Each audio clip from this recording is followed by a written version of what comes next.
तो भैया हम गीतकार शक्ति सूर्या आप सब भोजपुरी श्रोतागण के प्रणाम करतनी। जैसन कि आप लोग के पता बा हम डेली अपना चैनल पर फुल फ्री सॉन्ग का वीडियो अपलोड करी ना।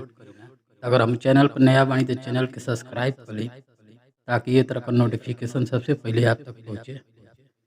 आई सॉन्ग पूरा फुल फ्री बटे एक खातिर एगो लाइक कर दे। आप लोग लाइक ना करी जा भूल जानी है बाद में।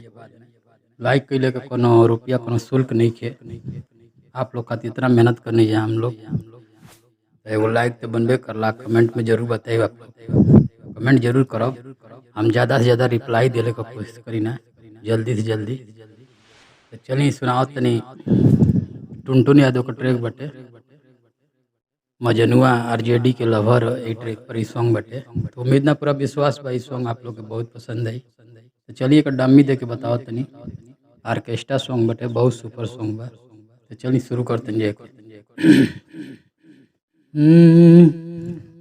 मांगो ताड़ो जमन तमन मांग पूरा करब ना। मांगो ताड़ो जमन तमन मांग पूरा करब ना। अब बबुआ होलो भुकेला सहारा में परब ना। बबुआ होलो भुकेला सहारा में परब ना। केतनो देखब पन सौआ बाकी धरब ना। आ बबुआ होलो भुकेला सहारा में परब ना। बबुआ होलो भुकेला सहारा में परब ना। हीरो मुखड़ा उम्मीद बा आप लोग जरूर पसंद आई। चलिए कर अंतरा सुनाओ तनी। अंतरा कुछ एक प्रकार का बटे नाही माही मनीषा तिरिसा कर हई ए जवनिया के चाटे ना पैब दही।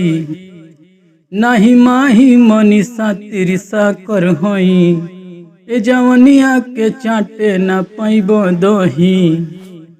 अरे खूंटावा के बान्हल हई छूटा हो के चरब ना। खूंटावा के बान्हल हई छूटा हो के चरब। आ बबुआ होलो भुकेला सहारा में परब ना।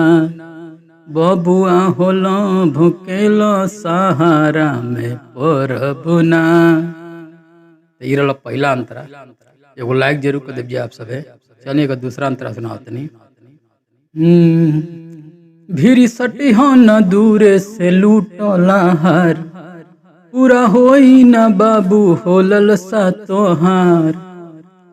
अरे भीरी सटी हो न दूरे से लूटला हार पूरा होई न बाबू होलल सा तोहार। शक्ति सूर्या सिंगर रोहाई रोग लेके मरब ना।